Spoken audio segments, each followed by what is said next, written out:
ओम शांति। ओम शांति। 9 अगस्त 2023 आज के बाबा के महावाक्य। आज बाबा ने कहा, मीठे बच्चे, ज्ञान की धारणा तब होगी जब देही अभिमानी बनेंगे।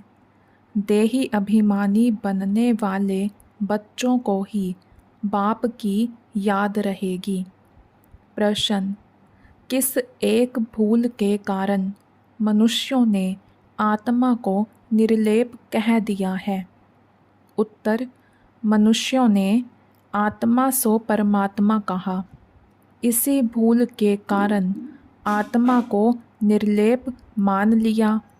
लेकिन निर्लेप तो एक शिव बाबा है, जिसे दुख सुख मीठे कड़वे का अनुभव नहीं। आत्मा तो कहती है फलानी चीज़ खट्टी है। बाप कहते हैं मेरे पर किसी भी चीज़ का असर नहीं होता है। मैं इन लेप छेप से निर्लेप हूँ, ज्ञान का सागर हूँ। वही ज्ञान तुम्हें सुनाता हूँ। गीत: तकदीर जगाकर आई हूँ। ओम शांति। यह किसने कहा? आत्माओं ने कहा इन ऑर्गन्स द्वारा। आत्मा शांत स्वरूप है। मुझ आत्मा को यह शरीर मिलता है, तब टोकी बनती हूँ। शरीर द्वारा अनेक प्रकार का कर्म करती हूँ। पहले पहले यह निश्चय करना है। और सत्संग में मनुष्य को सुनाते हैं। देहधारी बोलते हैं, कहेंगे फलाना महात्मा बैठा है। यहाँ यह बातें नहीं हैं। तुम समझते हो हम तो आत्मा हैं, यह शरीर रूपी ऑर्गन्स हैं। आत्मा परमपिता परमात्मा द्वारा सुन रही है, जिसका एक ही नाम है शिव। इस समय बच्चे बैठे हैं सुनने लिए। कौन सुनाते हैं? बेहद का बाप। जब परमपिता परमात्मा कहा जाता है तो बुद्धि योग ऊपर चला जाता है। शिव माना बिंदी। आत्मा भी बिंदी है, परमात्मा भी बिंदी है, परंतु उनको परमपिता परमात्मा कहा जाता है। वह बाप हुआ और आत्माएं बच्चे ठहरे। समझना है कि हम आत्मा इस शरीर द्वारा अपने पारलौकिक बाप की संतान बनी हूँ। तुम बच्चों को देही अभिमानी बनना पड़े। और सब जगह मनुष्य को समझाते हैं। कोई गीता पाठी होते हैं, वह भी गीता को याद कर कहेंगे, गीता में भगवान ने ऐसे ऐसे कहा है। समझते हैं भगवान ने साकार में यह गीता सुनाई थी। कोई बैठ वेद शास्त्र सुनाते हैं। वेद तो मनुष्यों ने रचे हैं। निराकार भगवान वेद नहीं बनाएंगे। व्यास तो मनुष्य था, व्यास को परमात्मा नहीं कहेंगे। परमपिता परमात्मा तो बिंदी है। बच्चे साकार में हैं, साकारी रूप है। बाप तो है निराकार। बाप कहते हैं मुझे तो कभी छोटा बड़ा नहीं बनना है। तुम छोटे बड़े होते हो। मुझे तो कहते ही हैं परमपिता। मनुष्य पहले बालक बन फिर बड़े हो बाप बनते हैं, फिर बालक बनते हैं। मैं तो हमेशा पिता ही हूँ। मैं बालक नहीं बनता हूँ। मेरा एक ही नाम शिव है। तुम्हारे 84 नाम पढ़ते हैं, क्योंकि 84 जन्म लेते हो। मैं परम पिता तो बिंदी रूप हूँ। सिर्फ पूजा के लिए भक्ति मार्ग वालों ने बड़ा रूप बनाकर रखा है, जैसे कोई का बड़ा चित्र बनाते हैं ना। बुद्ध का बहुत बड़ा चित्र बनाते हैं। इतना लंबा मनुष्य तो होता नहीं, यह मान देते हैं। समझते हैं बहुत बड़ा था। बाप तो ऊंचे ते ऊंच है, बड़े ते बड़ा परम पिता परम आत्मा। बाप अपना परिचय बैठ देते हैं। मेरे को शिव कहते हैं। बच्चों को समझाया जाता है, तुमको समझना है। हम निराकार शिव बाबा के सम्मुख जाते हैं। मुझे तो हमेशा परमपिता परमात्मा ही कहेंगे। मनुष्य सृष्टि का बीज रूप हूँ। परम आत्मा बैठ समझाते हैं। आत्मा को ही नॉलेज है, गाते भी हैं। परम पिता परम आत्मा वह ज्ञान का सागर है, हमको ज्ञान सुना रहे हैं। पहले पहले आत्म अभिमानी होना चाहिए, देह अभिमानी नहीं बनना है। परंतु ड्रामा अनुसार तुमको देह अभिमानी बनना ही है। अब फिर बाप देही अभिमानी बनाते हैं। तुम सब बच्चे हो, यह भी बच्चा है। आत्मा परम पिता परमात्मा दादे से वर्षा लेती है। लौकिक संबंध में सिर्फ बच्चों को ही वर्षा मिलता है, कन्या को नहीं मिलता है। बेहद का बाप कहते हैं, तुम सब आत्माएं हो, तुम हरेक को हक है। तुम मुझ परम पिता परमात्मा के थे और हो। कहते हैं ना, ओ गॉड फादर, ओ परम पिता परमात्मा। महिमा करते हैं। कौन करते हैं? आत्मा। वह लौकिक फादर तो शरीर का है, यह है आत्माओं का बाप। आत्मा बुलाती है, ओ परम पिता परमात्मा। अविनाशी बाप को याद करते ही आए हैं, क्योंकि रावण राज्य में दुख ही दुख है। जब से रावण राज्य शुरू होता है, तब से याद करना शुरू होता है। याद तो बाप को ही करना है, क्योंकि वर्षा बाप से ही मिलता है। यहाँ तो मनुष्यों की बहुतों की याद रहती है। गुरु लोग एक की याद भुला देते हैं। अगर सर्वव्यापी है तो फिर गॉड व फादर किसको कहें? बाप घड़ी घड़ी कहते हैं, बच्चे देही अभिमानी बनो। उठते बैठते मुझ बाप को याद करो। समझो हम श्रीमत पर चल रहे हैं। मैं आत्मा खा रही हूँ बाबा की याद में। याद से विकर्म विनाश होंगे। मंजिल है बड़ी भारी। योग कोई मासी का घर नहीं है। मनुष्यों ने तो बाप का नाम ही प्रायलोप कर दिया है। श्री कृष्ण तो बच्चा ठहरा। इतनी बड़ी प्रारब्ध ज़रूर बाप ने ही दी है। बाप समझाते हैं, देह सहित देह के सब धर्म भूल जाओ। यह नाम तो सब बाद में रखे गए हैं, तो यह समझना है कि परम पिता परमात्मा द्वारा हम यह नॉलेज पढ़ रहे हैं और कोई ऐसे स्कूल नहीं है जहाँ समझें कि हम आत्मा हैं। तुम जानते हो, पहले सतो प्रधान थे, फिर सतो रजो तमो में आते हैं।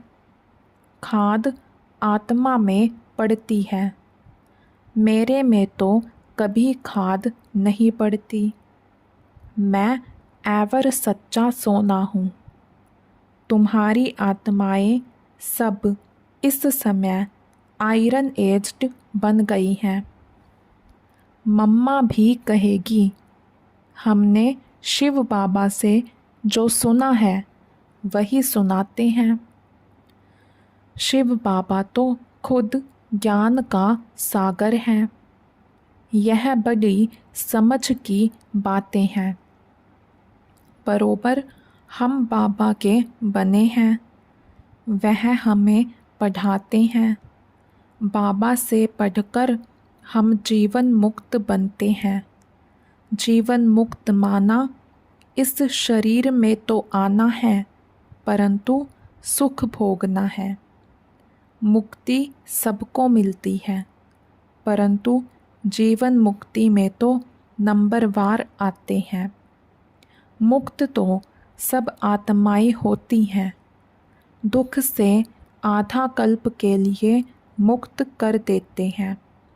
कहते हैं, तुमको लिबरेट कर जीवन मुक्त बनाता हूँ। फिर कोई कितने जन्म लेते, कोई कितने जन्म लेते हैं। जीवन मुक्त तो सब बनते हैं। सदगति दाता है ही एक। जो भी धर्म स्थापक हैं, सब पुनर्जन्म लेते लेते अब तमो प्रधान बने हैं। मैं आकर सबको इन दुखों से छुड़ाता हूँ, इसलिए मुझे लिबरेटर कहते हैं। मुक्ति जीवन मुक्ति दाता कहते हैं। मुक्ति अर्थात अपने घर साइलेंस धाम में जाना। बाप भी परम धाम से आते हैं, जिसको परलोक कहा जाता है। तुम निर्वाण धाम और स्वर्ग धाम दोनों को याद करते हो। स्वर्ग और नरक यहाँ ही होता है। इस समय सब समझते हैं यह नरक है। कितना दुख पाते रहते हैं। गरुड़ पुराण में तो बहुत रोचक बातें लिख दी हैं, जिससे मनुष्यों को डर हो और पाप करने से बच जाएं। इसलिए ऐसी ऐसी बातें बैठ बनाई हैं। द्वापर से यह शास्त्र बनाना शुरू करते हैं। बाप कहते हैं, मैं आकर ब्रह्मा द्वारा ब्राह्मण धर्म रचता हूँ। वह फिर सूर्यवंशी चंद्रवंशी बनते हैं। 2 युग में कोई धर्म स्थापन करने वाला नहीं आता है। फिर 1-2 के पीछे सब नंबरवार आते हैं और अपने अपने धर्म को जानते हैं। यह देवी देवता धर्म प्रायलोप हो जाएगा। फिर अपने को देवता कहला नहीं सकेंगे। पतित कैसे श्री श्री अथवा श्रेष्ठ कहलाएंगे। बाप ही श्रेष्ठ बनाते हैं। देवी देवताओं को श्रेष्ठ कहा जाता है। उनके चित्र भी हैं, परंतु समझते नहीं कि देवी देवता धर्म कब था, किसने स्थापन किया। सतयुग की आयु ही लंबी कर दी है। अब बाबा कहते हैं, बच्चे अपने को आत्मा समझो, बाप को याद करो। अब खेल पूरा होता है। देखते नहीं हो अब मुक्ति जीवन मुक्ति के गेट्स खुल रहे हैं। मुक्ति जीवन मुक्ति दाता तो एक ही है। यहाँ तो देखो जगत माता का टाइटल भी कोई कोई को देते रहते हैं। वास्तव में जगत अम्बा यह है ना। ऐसे कोई भी नहीं होगा जो जगत पिता भी हो, शिक्षक भी हो, जगत गुरु भी हो। भल मनुष्य अपने पर नाम बहुत रखाते हैं परंतु है नहीं। कहाँ वह लक्ष्मी नारायण, कहाँ यह विकारी भी अपने ऊपर टाइटल रख देते हैं। मनुष्य कितने बुद्धू बन गए हैं। आदि सनातन देवी देवता धर्म को भूल उन्हों के टाइटल फिर अपने को दे देते हैं। वास्तव में ऊंच ते ऊंच मर्तबा तो एक का ही है। सदगति दाता एक ही है। राम कहो तो भी वह एक ही निराकार ठहरा। बाप कहते हैं भारतवासियों को अपने धर्म का पता नहीं, कब और किसने स्थापन किया। कोई किस देवी को याद करते, कोई श्री कृष्ण को, कोई गुरु को याद करते। गुरु का फोटो भी लगा देते हैं। तुम्हारा चित्र से काम नहीं। जिसका कोई चित्र नहीं वह है विचित्र। आत्मा विचित्र है। जैसे बाप विचित्र है वैसे बच्चे भी विचित्र हैं। आत्मा ही सुनती है। बाबा ने यह तन लोन लिया है। कहते हैं प्रकृति के आधार बिगर मैं ज्ञान कैसे दूं, राजयोग कैसे सिखलाऊं। भगवान निराकार को ही कहा जाता है। उनको आना ही है पतित दुनिया में। श्री कृष्ण को दिखाते हैं कि पीपल के पत्ते पर सागर में आया। ऐसी कोई बात नहीं है। श्री कृष्ण तो फर्स्ट प्रिंस है विश्व का। वहाँ और कोई धर्म नहीं। अद्वैत राज्य है, फिर द्वैत हो जाती है, फिर अनेक प्रकार के धर्म स्थापन होते जाते हैं। तो बच्चों को यह समझना है कि बाबा इस शरीर में आकर हमको पढ़ाते हैं। बाबा कहते हैं मैं अशरीरी हूँ। इस शरीर द्वारा तुमको ज्ञान देता हूँ। मैं हूँ ज्ञान का सागर। यह सब बातें बाप बैठ समझाते हैं। सिर्फ ईश्वर व परमात्मा कहने से बाप का संबंध भूल जाता है।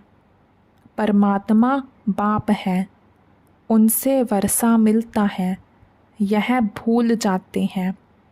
वह हमारा बाप है, क्रिएटर है, हम उनकी रचना है। उसने क्रिएट किया है, कोई तो रचता होगा ना। बाबा ने समझाया है पुरुष हद का ब्रह्मा है। बच्चों को क्रिएट करते हैं, पहले स्त्री को अडॉप्ट करते हैं, फिर उनके द्वारा बच्चे क्रिएट करते हैं।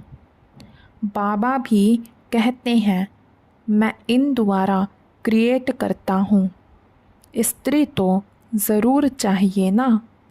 बाबा को कहते ही हैं तुम माता पिता, तो यह ब्रह्मा माता हो गई।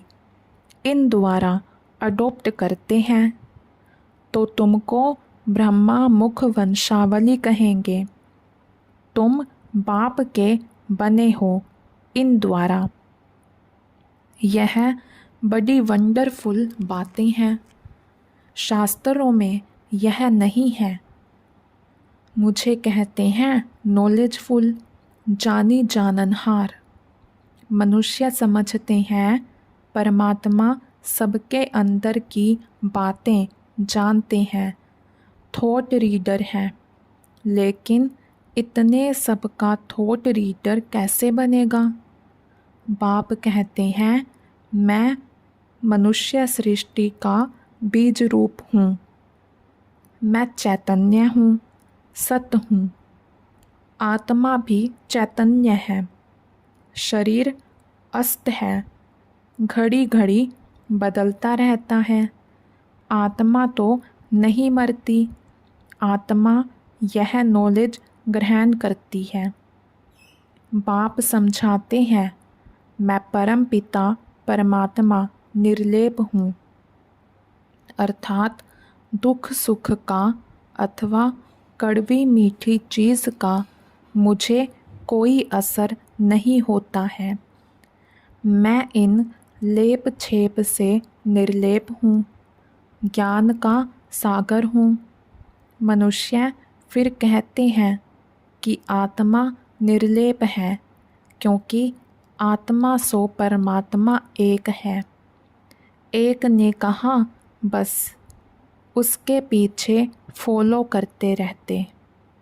बाप कहते हैं मैं निर्लेप हूँ, मुझे कोई खट्टा खारा नहीं लगता।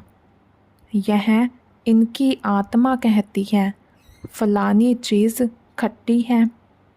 मेरे में सारे सृष्टि का ज्ञान है जो आत्माओं को पढ़ाता हूँ।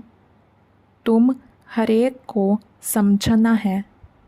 हम आत्मा परमपिता परमात्मा द्वारा सुन रहे हैं।